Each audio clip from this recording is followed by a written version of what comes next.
Você está assistindo Conhecimentos e Assuntos Relevantes. Oferecimento.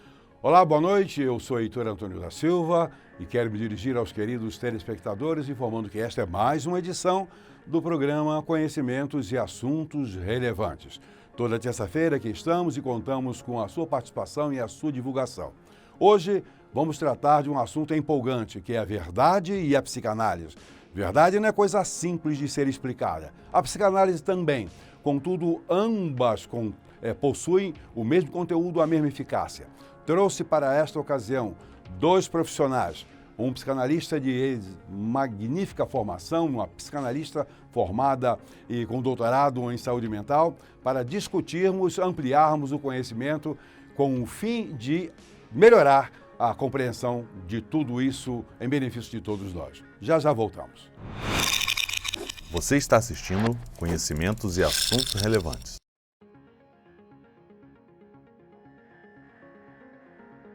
Que tal conhecer o mundo da psicanálise e a sua verdade?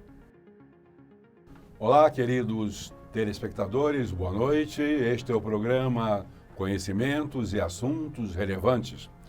Neste programa vamos tratar de um assunto palpitante sobre a verdade e a psicanálise, ou psicanálise e verdade. Temos para esse momento a apresentação dos nossos queridos participantes, que são eles, Dr. Josélio Gomes de Souza, psicanalista, professor universitário, mestre em medicina psicossomática e doutor em teoria psicanalítica. E também a doutora Denise Mello, ela que é psicóloga, doutora em saúde mental, coordenadora do curso de psicologia de uma grande instituição de ensino superior aqui em nossa região, em nossa cidade. Eles estão aqui para participar deste programa, como vocês já sabem, de natureza contributiva, interativa. Não se trata de um programa que se discuta coisa alguma, apenas contribuir com o nosso conhecimento para esclarecer muitas coisas e fazer com que você, querido telespectador, cresça, aprenda, goste do que estamos fazendo e divulgue também a atividade que estamos realizando. Pois bem, vamos neste momento, inicialmente, claro, a uma breve introdução sobre a psicanálise, o que ela é, a psicanálise, etc.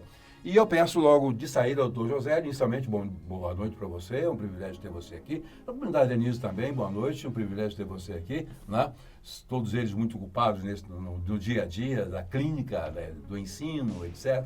Mas sejam bem-vindos aqui. Josélio, com a sua palavra doce, agradável, bonita, você pode definir psicanálise para a gente? Heitor, eu não me atreveria a definir.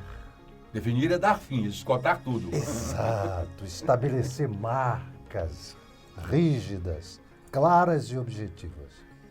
Eu não me atreveria, mas eu tentaria conceituar. Conceitua, então. Na minha tentativa de conceito, eu diria que a psicanálise é uma ciência apositiva que lida com o psiquismo humano. Ciência. Um amigo meu ficou horrorizado. Como ciência? A ciência pesquisa. Psicanálise pesquisa. Também pesquisa. A ciência faz experimentos. A psicanálise faz experimentos. Agora, você não percebeu que eu disse apositiva. Não é uma ciência qualquer. Não é uma ciência que tem que dar satisfação ao positivismo. Não é uma ciência, me permitam, quadradinha. É uma ciência apositivista. Alguém já disse que a psicanálise foi buscar, reciclou aquilo que o positivismo jogou fora. Pois bem. E por isso aquela questão do nosso tema, né, psicanálise de verdade, ou seja, ela é uma verdade, ela é uma ciência. Ela não é, ainda que se trate de teoria psicanalítica, usa-se essa expressão, mas também se fala em teoria da relatividade. E, no entanto, as bombas atômicas explodiram. Não era uma coisa improvável, era tremendamente provável. Ela tanto experimenta quanto chega a resultados.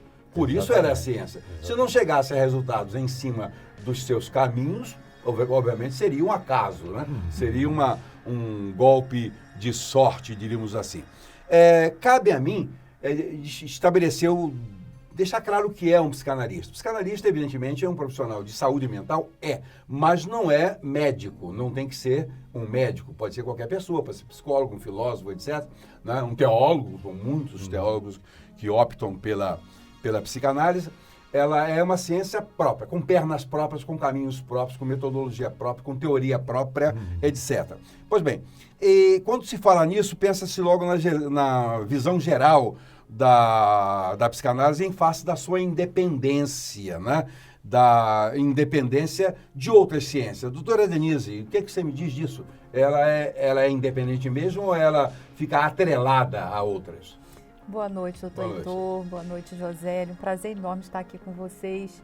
É justamente aí que está esse ponto, que reside esse ponto de diferenciação, né, da psicanálise em relação à ciência e às outras ciências. Porque se a ciência ela busca uma verdade, ainda que provisória, ou universal, que possa ser generalizada, a psicanálise, ela, nesse ponto que ela provoca de mutação, né, de não uma verdade última sobre as coisas, mas uma verdade singular, particular, esse é o ponto em que ela mais se diferencia das outras ciências, né, com as quais ela dialoga o tempo inteiro. Sim.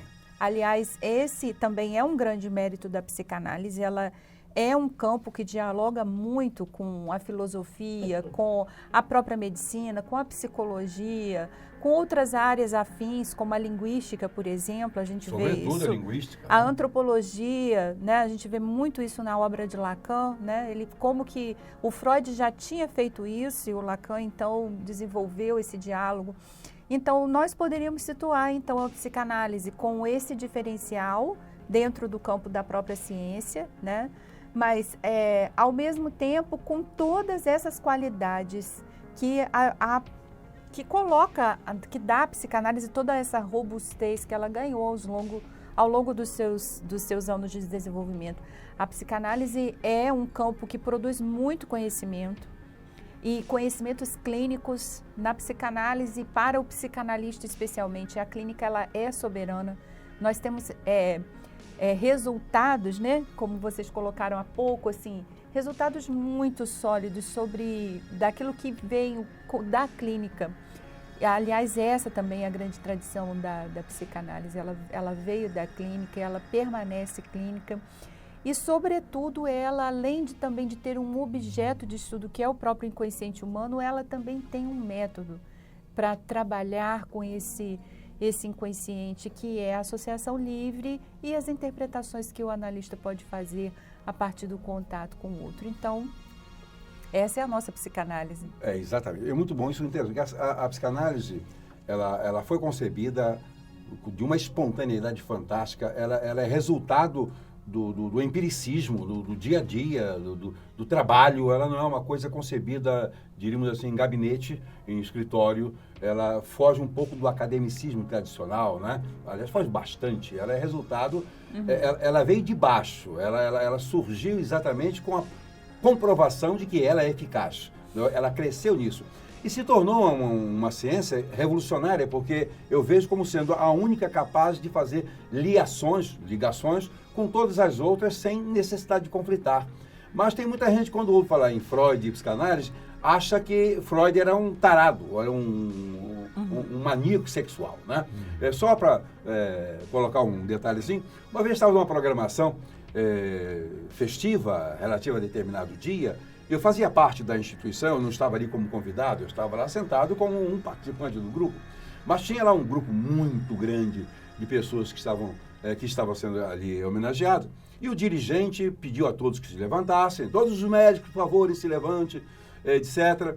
E eles se levantaram, e eu, como era parte da instituição, não dos convidados, fiquei sentadinho ali, igual, né, na minha ineficiência, na minha ignorância ali, né? Aí ele, no meio da solenidade, pediu que eu levantasse também. Eu levantei. Bom, mandou, levantei. Manda quem pode, obedece quem tem juízo. Eu levantei, ele virou, falou outras coisas, virou. E tem gente no meio de vocês que acredita em Freud, como se eu fosse um pária, como se eu fosse um pecaminoso, né? Por que isso? Porque ele não sabia nada de psicanálise, ele não sabia nada de Freud. Um Freud fosse um tarado, sexual. E não é nada disso. A questão que ele descobriu era o princípio do prazer, é algo que domina tudo e a todos. Nós estamos agora, por exemplo, participando de um programa, isso é prazeroso para nós. Né? Isso faz parte do princípio do prazer. Só que as pessoas que não estão um tanto quanto evoluídas acham que prazer é só exclusivamente um ato sexual. Quando na verdade não é. É tudo que engrandece o homem. Né? Nosso ser é constituído e conduzido pelo princípio do prazer. Bom, bem, nós temos essa independência da psicanálise. Agora, a relação da psicanálise com a verdade. Ela é a verdade. O que você me diz mais? Ela busca uma verdade, ainda que essa verdade ela não siga esses princípios de uma ciência positivista, generalizável. De método científico, digamos assim. Sim, generalizável, universal, né? O próprio princípio mecanicista que ainda vigora de alguma maneira. Então, essa não é a psicanálise. A materialização para os outros dos resultados, porque ela não se interessa com isso. Ela se interessa com a materialização, a comprovação para o indivíduo que está se submetendo à mesma. E, bom, aí a gente vai perguntar, né, aonde leva uma psicanálise, né? E o Freud disse muito bem isso, onde que um jogo de xadrez vai chegar? Quais as jogadas possíveis, né? Mas então, jogue. Ou então, como ele disse em outro texto, caminhe. Porque esses destinos, eles não são previamente tão bem definidos assim. Eles são do próprio sujeito, e o sujeito, dentro de uma concepção histórica, ele vai, tal como um rio, a gente sabe onde é a nascente, mas onde ele vai dar? Qual é o seu curso? Ele se desenha à medida que ele vai correndo e segue o seu curso. Essa é a verdade da psicanálise, essa é a relação da psicanálise com a verdade, não uma verdade que pode ser dada a priori, mas uma verdade que se mostra na vida de cada um, no resultado que ele obtém, no entendimento da sua história. E no próprio decurso. No próprio decurso da própria história. Eu entendo a minha vida, eu sei por que eu sou assim, você sabe, não adianta eu querer explicar a sua vida, olhar pelos seus olhos, não tem chance, eu tenho que olhar pelos meus olhos, você pelos seus, Josélio pelo dele, e aí chegamos à conclusão de que isso que eu tenho é exatamente por causa disso ou daquilo. Pois bem, nós vamos para o próximo bloco, segundo bloco daqui a pouco, com a doutora Elise, doutor Josélio, me confundi aqui, cuidado, mas ainda não, mas já está sendo possível, né? Para continuar tratando desse assunto, enriquecendo nossas mentes, entendendo sobre psicanálise, sabendo que psicanalista não é necessariamente médico, pode ser, nem psicólogo, pode ser, mas pode ser sociólogo, filósofo, etc. E é bom que seja variada para que ela possa ser enriquecida. Obrigado, voltamos já. Você está assistindo Conhecimentos e Assuntos Relevantes. Olá, voltamos agora dentro desse tema de psicanálise e verdade, começando ou recomeçando com a psicanálise e a verdade de cada um. Né? É interessante falar a verdade de cada um. Cada um tem uma verdade, mas será que verdade é uma coisa que se aplique às individualidades, sendo elas tão diversas? Em psicanálise, sim. Eu começo com o Dr. Josélio e pedindo que ele fale sobre essa verdade de cada um em face da etiologia, daquilo que provoca a patologia neurótica, né? Vamos lá, José. Em primeiro lugar, eu perguntaria a que verdade nós estamos nos referindo. É de cada um. Pois é, exatamente. E qual é essa verdade de cada um? Isso só para mostrar o quanto é difícil a conceituação e principalmente a definição da palavra verdade. Você citou muito bem, acredito, quando disse que Pilatos perguntou a Jesus o que é a verdade. E sabiamente Jesus não o respondeu. Sabiamente não respondeu. Porque que verdade Pilatos estava desejando saber? Né? Qual é a verdade do indivíduo chamado neurótico? E que neurótico é esse? Então, partindo de um modo bem geral, eu trabalharia um pouquinho a questão da formação do eu psicanalítico, né? Presente em Freud e presente em Lacan. esse eu só se constitui realmente um eu, né? Um si mesmo, como vai dizer Rollo May, a partir das imagens que ele tem da infância e principalmente do período onde ele ainda é bebê. Então, Freud trabalha a questão do eu ideal, do ideal de eu, do super-eu, e Lacan vem nessa mesma pisada trabalhando as questões do estádio de espelho. Então eu diria para você que a questão neurótica estaria intimamente relacionada às imagens que essa pessoa tem, que o sujeito tem dessa vida desde o nascimento, desde o primeiro momento de vida, e eu diria um pouquinho desde o momento em que ele se dá conta que tem diante de si um seio, e que esse seio é a extensão do corpo dele, entre aspas, e que tem um corpo. Ele não se dá conta de que tem um corpo e lida com esse corpo, o que Freud vai chamar na primeira tópica de autoerotismo, depois ele muda para narcisismo primário. Quer dizer, essa neurose, ou esse neurótico, então, caminha por todo esse percurso para chegar àquilo que está lhe faltando. O que é que está faltando nesse sujeito? Qual é a demanda desse sujeito? Qual é a busca desse sujeito? E ele crê que a resposta está na psicanálise e busca o Pois é, psicanalista. exatamente. Por isso que vem a questão, a verdade de cada um, porque não adianta. Nenhum ser terá vivido as mesmas experiências, essas mesmas etapas da mesma maneira. Não. É impossível. De jeito Não é? nenhum. Nós temos hoje no mundo cerca de 8 bilhões de pessoas, você não vai encontrar uma pessoa igual a outra. E se juntar todos que já viveram e morreram, também você não vai encontrar nenhum que tenha sido igual a outro. Então essa questão da etiologia neurótica é absolutamente individual. Porque individual é a sua experiência. Denise, segue. Nesse sentido, essas experiências, elas são experiências de prazer e desprazer que provocam em nós, dentro desse nosso funcionamento humano, esses registros que o Josélio colocou muito bem, né? Esses registros, essas representações de imagem, de palavras, como diz o Freud, né? Vão provocando registros psíquicos. E essas experiências, então, que vão sendo registradas, elas são impossíveis de serem as mesmas para nós. De forma que, embora inseridos numa cultura, compartilhando, às vezes, de muitos elementos sociais similares, ainda assim, as nossas representações dessas experiências, elas dão a cada um de nós um caráter absolutamente singular. De forma que, se eu disser que a cor preferida das pessoas é o amarelo, eu me equivoco, porque pode ser o amarelo para um, mas pode ser que para o outro seja o vermelho. Exatamente. Então, essa verdade da psicanálise, ela caminha por aí. Por uma necessidade de escutar o que o sujeito tem a dizer sobre si. Denise e Josélio, diante de um fato desse que seria, digamos assim, traumático, vamos usar a palavra que não se aplica em nada à psicanálise, pelo menos em princípio, né? Traumático.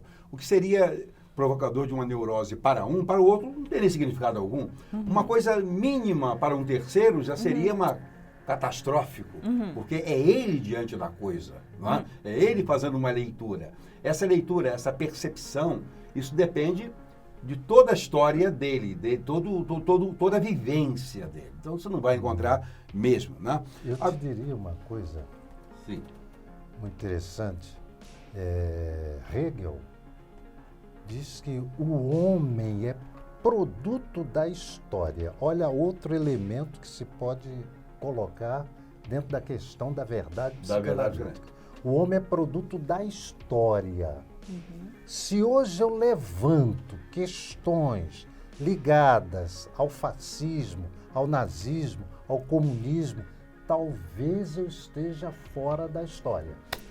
Porque esses fatos já ocorreram num determinado momento. Num contexto. E tiveram um contexto.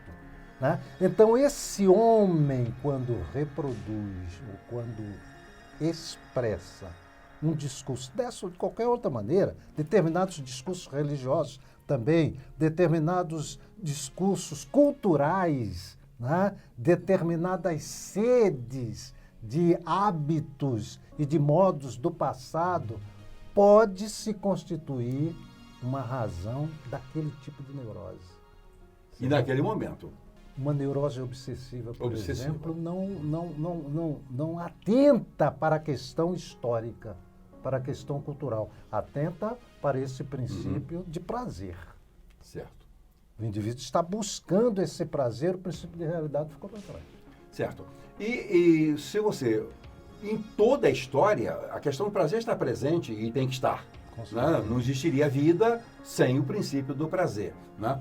Ainda que seja em coisas mórbidas, ainda que seja em coisas, diríamos, patologicamente inaceitáveis, diríamos assim. Há o prazer. Você vê um sadomasoquista, especialmente um masoquista, né? Mais do que o sádico, ver o outro sofrendo pode ser até prazeroso, né? Mas ele sofrendo, mas ele está tendo prazer, ele está sentindo alguma coisa. Isso aí é relativo à sua história. Claro que tem que distinguir o que é neurose do que é psicose, porque o quadro psicótico é estrutural, é um defeito da mente, enquanto na neurose é uma situação, uma desregulação, diríamos assim, que está na mente, mas a mente é sadia. Não, o neurótico é um camarada sadio. Tanto é sadio que ele pode ser curado.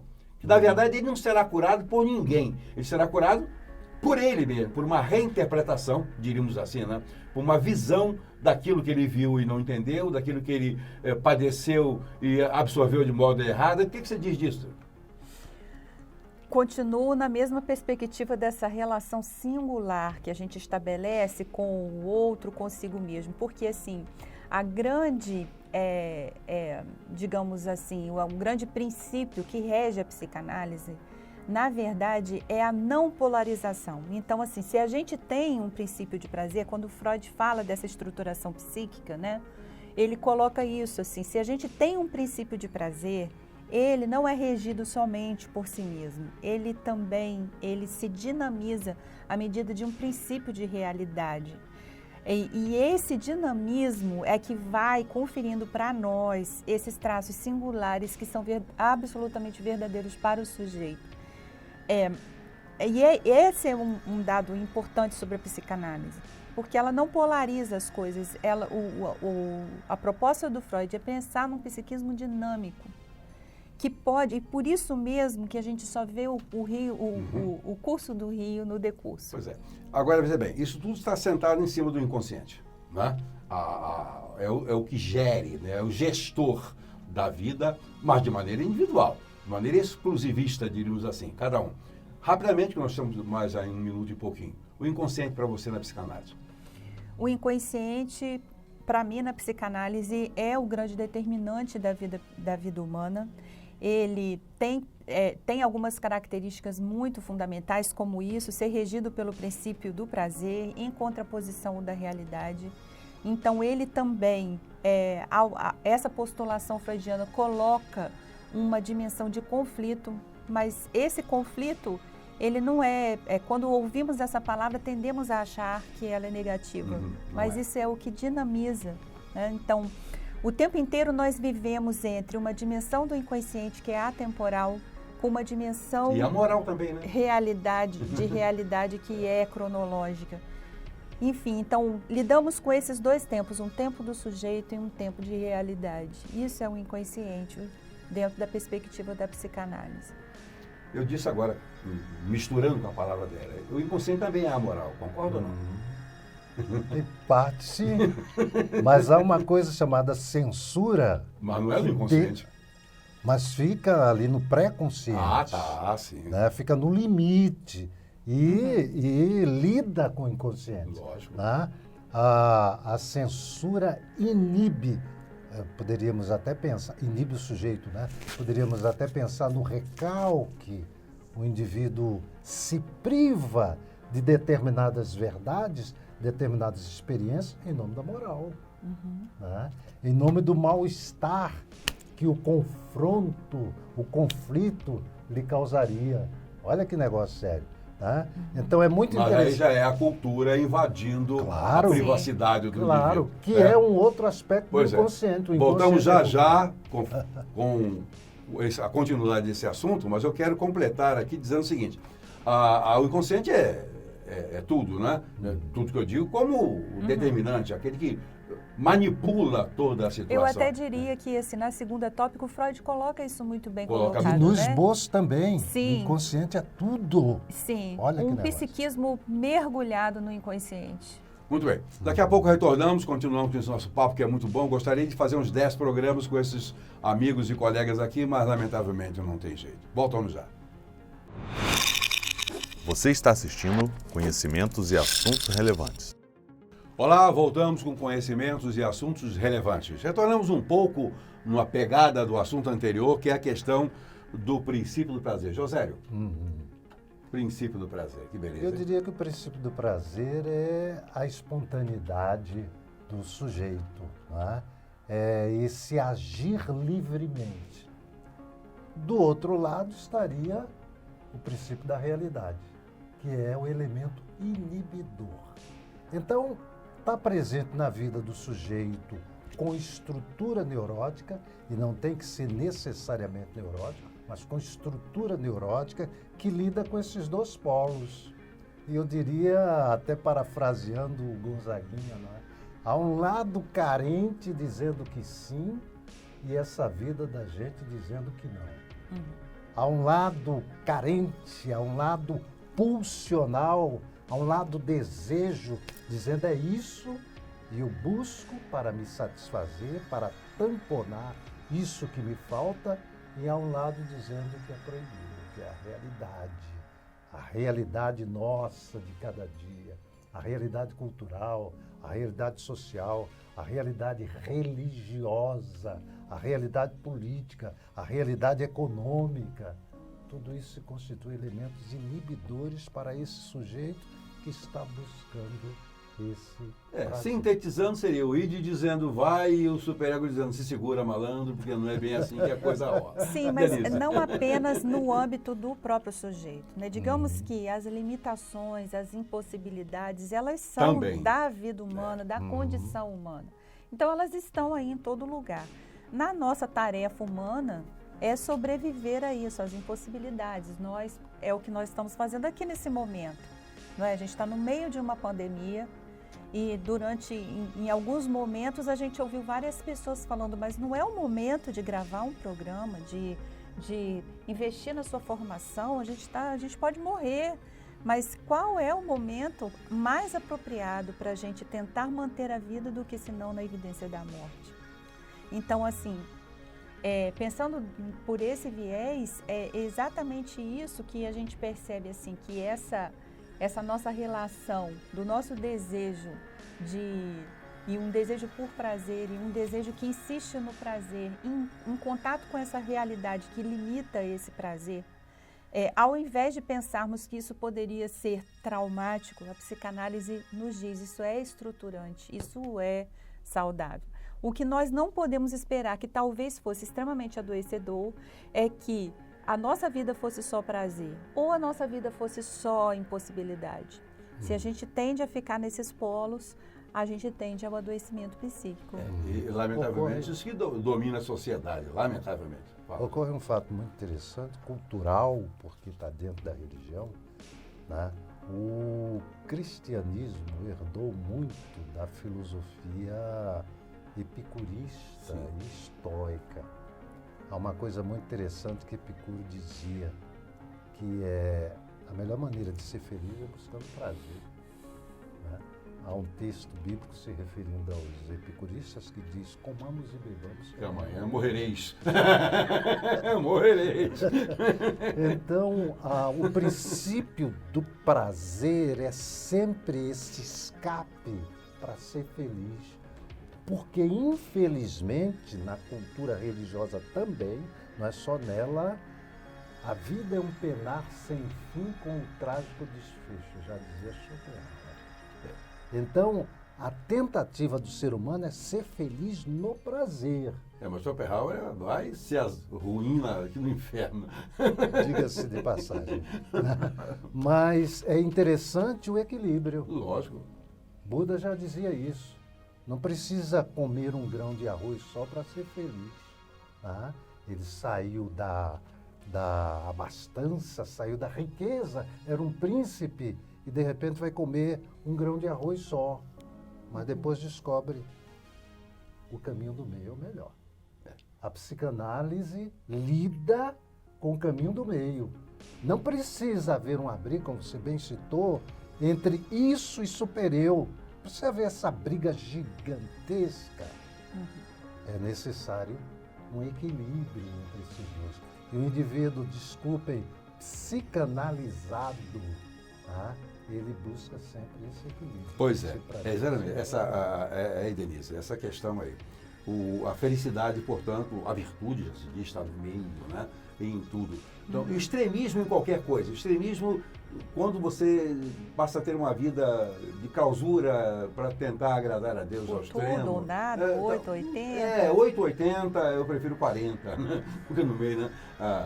Inclusive de idade, lamentavelmente, eu não consigo retroagir a minha idade. Bem melhor na fase dos 40, 45, por aí. Pois bem, então essa história de vida de cada um é quando o indivíduo tem que aprender situar o ponto ideal. E eu penso, a psicanálise é fundamental para isso, porque normalmente as pessoas tendem a ir para um lado ou para outro. O que você diz? Sim. Volto àquele ponto das respostas que nós vamos obter que não são previamente estipuladas. Nós poderíamos achar assim, eu preciso de um psicanalista para cuidar do meu filho porque ele não me obedece, não é? Então, assim, a psicanálise vai fazer o filho obedecer ou vai trabalhar com os pais para pensar em certas regras que estão sendo impostas, né? De que forma elas estão sendo impostas, enfim. Então, com as pessoas adultas, a mesma coisa, né? Então, assim, às vezes somos penalizados. Você vai a um psicanalista, ele vira a sua cabeça, né? Mas há essa verdade que o sujeito descobre sobre si, que ele não é os significantes que foram dados para ele a vida inteira, mas que ele é alguém, né? Então, ele que se vira, né? Não você que o vira, né? Sim, esse processo subversivo de fazer com que o sujeito perceba o curso, para onde foi o curso do rio da vida. E isso é extremamente libertador. E por isso, muitas vezes, a psicanálise, ela proporciona realmente isso para a pessoa. Mas veja, se a verdade liberta, essa é a premissa psicanalítica. Que ao se descobrir, a pessoa se sente mais livre realmente. E mais, em muitos sentidos, mais saudável, menos sintomática, menos tendente às repetições, à compulsão à repetição ou até mesmo, eu diria, à própria morte. Sim. Um fato interessante, vocês talvez não conheçam o fato, o episódio, mas é verdade. Cheguei em Belo Horizonte para dar uma aula num processo de formação, que nós trabalhamos o Brasil inteiro. E quando eu cheguei, o coordenador do grupo de estudo lá disse, rapaz, tinha um fracasso, uma desgraça aconteceu. O que foi que aconteceu? Não, fulano de tal, que fez o curso, formou, pegou a credencial, começou a clinicar, ele era também religioso, de repente ele chutou o balde, largou a religião, largou a mulher, começou a beber, tocou a vida totalmente diferente daquilo em que ele estava enquadrado. Eu digo, que bom, tomou um susto comigo, que bom, mas você está maluco não? Que bom, porque ele não era aquilo. Ele não era nada daquilo que ele falava, que ele pregava, que ele ensinava, que ele vivia. Então ele descobriu que ele estava errado. Não? Mas você acha então que ele está trilhando o caminho certo? Eu não sei, eu não tenho que julgar o caminho dele, né? Mas eu acho que a decisão que ele tomou foi libertária, diríamos assim. Esse é outro ponto importantíssimo, né? Desse não julgamento que o psicanalista não faz. A gente não sabe, olhando para isso, a gente poderia dizer, mas o cara está se embriagando, isso é nocivo. Sim, mas hoje ele reage ao tanto de autoritarismo ao que ele foi submetido. Exatamente. E a uma vida que ele teve que seguir, sem saber que era aquela vida que era a dele ou a que ele desejava. Então, ele agora se sente livre. E o sujeito, quando ele se liberta de certas opressões, ele realmente não sabe muito bem o que fazer com a liberdade. Exatamente. A aposta na análise nesse momento seria, então, que o sujeito se encontrasse, porque ele pode chegar a um ponto de saúde, todos nós podemos, e esse é o desejo de todo analista.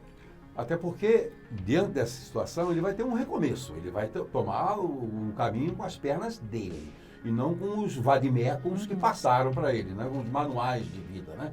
Isso é terrível, né? Porque em tudo, na escola nós somos disciplinados, nas igrejas nós somos, quando na verdade esses nossos líderes, tantos deles muitíssimo bem intencionados, estão enjaulando as pessoas. Interessante que eu ouvi de uma pessoa assim, super adepta do liberalismo há poucos dias atrás, e ela disse o seguinte: olha, eu ainda prefiro a liberdade de escolher, ainda que ela nos leve para alguns caminhos que não são assim os ideais, mas pelo menos não tirará de nós o respeito e a dignidade. Eu achei interessante essa afirmativa, em se tratando de um jovem ainda, mas que é capaz de pensar que talvez um excesso de autoritarismo tire das pessoas o prazer, tire, coloque como uma impossibilidade e como muitas vezes uma transgressão. A psicanálise vai nos mostrar exatamente que não existe constituição psíquica saudável sem a dimensão do prazer. Isso contempla aquela questão de Hegel, que a verdade é histórica. Durante 1500 anos aproximadamente, a filosofia medieval ditou cátedras. Ser feliz era ter fé, mas fé em quê? No resultado de um conflito, pelo menos entre dois grandes grupos, Igreja Católica e Igreja Ortodoxa, a Igreja de Constantinopla ou Alexandre. E as verdades estavam ali estabelecidas pelos meandros dos concílios, inúmeros concílios. A verdade é essa: quem não crê vai arder nas chamas do inferno ou na fogueira da Inquisição. Essa era uma verdade. Eles não tinham alternativa, né? Não tinham alternativa. Essa era a verdade imposta. Aí vem a verdade moderna, que é uma antítese da medieval. E ela diz o seguinte: para você ser feliz, você tem que duvidar. Aí vem Descartes, a dúvida metódica. Para você alcançar a verdade, primeiro você tem que duvidar. Uma antítese da fé. Tá? E vamos agora educar, preparar esse povo para descobrir a suma verdade. Pois é. A verdade máxima, mas como? Duvidando. Duvidando, mas é a opção que a pessoa vai fazer. De conhecer e decidir por esse aquele caminho. Né? Eu só estou colocando o lado histórico. Exatamente, mas não seria possível se ele não fosse livre. E para ser livre não adianta me enjaular. Ainda que eles estejam certos quanto aos ideais deles, mas não quanto aos meus ideais, com certeza não estão. Aí, meu querido telespectador, a psicanálise é uma coisa meio louca, né? Se eu deixar, eles vão pela maionese afora até o final do mundo, né? É coisa muito importante, é coisa muito significativa, é coisa muito séria, que só entende aquele ou que estuda ou aquele que faz análise. Agora, atenção. Quando você ouvir alguém, meu analista disse que eu não posso fazer isso, ou eu tenho que fazer aquilo, cuidado, não presta, tá? Analista não é condutoterapeuta, não é condutoterapeuta. Ele é um indivíduo que analisa a sua psique e você chega ao seu caminho. Voltaremos já com o último bloco. Muito obrigado. Programa Ágatos Brasil. Todos os sábados, às 10 horas da manhã, na RBTV. O avivamento vem através da Palavra de Deus. Não perca esse programa com a apresentação do pastor Dr. Heitor Antônio da Silva. Mude, meu irmão, enquanto há tempo, porque Deus vai realizar um avivamento na sua igreja na terra. Acesse nosso site, programaagatos.com. Rádio Ágatos, avivamento no seu rádio. Breve disponível na internet. Música gospel, notícias, informação e palavra de Deus para a sua vida. Ouça, curta, compartilhe. Baixe o nosso app e tenha a rádio no seu smartphone. Rádio Ágatos, avivamento no seu rádio. É hora de reinventar suas estratégias para continuar a crescer neste novo mercado. Pensamos e planejamos estratégias digitais em um mundo cada vez mais conectado. Nós ajudamos a sua empresa a converter mais leads em clientes, melhorando seu desempenho, alcance e resultados. Estar presente no mundo digital é essencial. Keystarts, aqui as suas ideias viram players de alto impacto. Acesse keystarts.com.br. Ágatos Brasil. Você também pode assistir ao programa Ágatos Brasil no YouTube. Diversos sermões em busca do avivamento proferidos por todos os pastores colaboradores. Acesse, compartilhe e se inscreva para acompanhar e ajudar a nossa missão. Confira o endereço em nossas mídias. Programa Ágatos Brasil. Esperamos por vocês.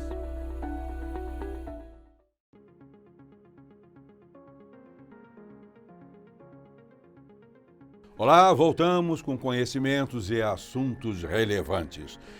Vamos retornar um pouquinho agora aqui a questão da hipnose. Não, rapidamente, Josélio, Freud teve uma iniciaçãozinha ali com Charcot sobre hipnose, né? O que você me diz disso? Com certeza.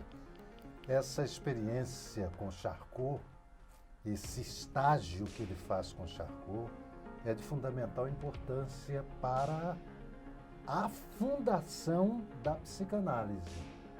Freud descobre que não é pela via da hipnose que ele chegaria a trabalhar a questão do psiquismo humano. Não é. Mas ele descobre que a hipnose lhe deu ideias maravilhosas, como, por exemplo, a transferência. Mais importante do que a hipnose é o hipnotizador e a relação que o hipnotizado tem com esse camarada aí, camarada. O Lacan vai chamar de sujeito suposto saber. Mais tarde, Freud vai ver que a questão da transferência, que está intimamente relacionada à questão do sujeito suposto saber, vai ser mestra. A questão da associação livre, você não vai falar porque está sendo induzido a falar. Você não vai desenvolver uma ideia porque o psicanalista apresentou, mas você livremente falará e aí acontecerá um milagre. O ato falho. É o ato falho. Eu costumo chamar de ato filho. Não quero usar o complemento nominal para não escandalizar ninguém, porque ele pega todo mundo, né? Lacan vai dizer que o ato falho é um discurso bem sucedido. Completo, perfeito. Sai exatamente ali exatamente o que está recalcado. Mas isso é a sua mente, ou seja, é você em profundidade conspirando contra você na superficialidade. Viu que frase bonitinha? Você na profundidade conspirando contra você na superficialidade. Aí me assusta, desculpa essa digressão, me assusta quando eu vejo alguém colocar a plaquinha, inclusive em templos e instituições diversas, dizendo: trabalho com hipnose, trabalho o psiquismo humano através da hipnose. É tudo que ele não está fazendo. É tudo que ele não está fazendo. Me assusta. Então a hipnose teve a sua importância, histórica. Para o insight. Exatamente. Para o insight. No contexto da psicanálise. Da psicanálise, porque exatamente. hoje existem associações de hipnólogos. Ah, sim, mas é outro objetivo. Outro objetivo. Eu terei um programa aqui sobre hipnose. Vou trazer 2 cobras nesse assunto. Sim. Mas a hipnose na perspectiva clínica, no apoio da própria hipnose, não da psicanálise. Deixando bem claro que não tem nada a ver com psicanálise. Sim. Você começou a situar aí a questão esse insight que levou a Freud a dar o início nessa gloriosa psicanálise. E chega-se à livre associação. Você já tocou mais ou menos rapidamente nisso. O que é a livre associação? É o indivíduo falar sem necessariamente ter um programa, ter um script. Ele fala... Sem ser interrogado. Ele pode ser pontuado. Pontuado, interrogado não. Não. Certo. Então, muito bem, colocação. Né? E ele fala livremente, mas vai deixar de escapar através do ato falho, através dos sonhos. Aí que você pontua. Exatamente. Então ele traz sonhos. Eu fico maravilhado quando os meus pacientes trazem sonhos. E há um enigma na mente, na cabeça deles. E eles trazem. E de repente eles próprios vão descobrindo. Eu faço algumas pontuações, pequenas pontuações, e eles reconstroem aquele sonho que eles trouxeram bonitinho, todo delineado, todo estruturado. De repente eles começam a separar As e coisas ver ali. que não é bem assim. Mas a psicanálise é isso mesmo, o camarada, ele vai escavar, ele vai ser transformado no arqueologista, mas é ele, não você. Exatamente. É ele, não você. Agora, sobre sonho, nós teremos um programa aqui sobre sonhos. Trarei mais um ou dois que são bons em sonhos, e eu também sonho como sonhador, mas deixar claro para o telespectador que não é sonho naquela perspectiva dos corretores zoológicos, ou seja, de jogo de bicho, né? Quando o camarada sonhei com a mãe de fulano de tal, joga na vaca e dá na cabeça. Não é nada disso. Sonho não tem essa capacidade de fazer com que você descubra as características de personalidade A, B, C ou D relativas a um sorteio qualquer. Nada disso. Pois bem, essa livre associação faz com que ele traga à tona aquilo que ele não estava pensando, não está programado para, não é? Com certeza. Me faz lembrar, e eu gosto muito de lembrar disso, uma paciente que estava contando que a mãe tinha sido assaltada. E ela contava que a mãe chegou em casa e disse que fora assaltada. O ladrão pediu, exigiu que ela desse a aliança, ela deu, o relógio ela deu, e de repente ela disse, meu pai não liga para mim. Eu entendi, entre aspas, mas eu não tenho o direito de entender. E eu pontuei, não liga? E ela disse, não telefona. E aí eu me expressei dessa maneira. Ah, não liga. Como quem diz, eu esperava outra coisa. E ela disse, não telefone, não liga. Certo. Como é esse discurso do paciente na psicanálise? É um negócio fantástico, né?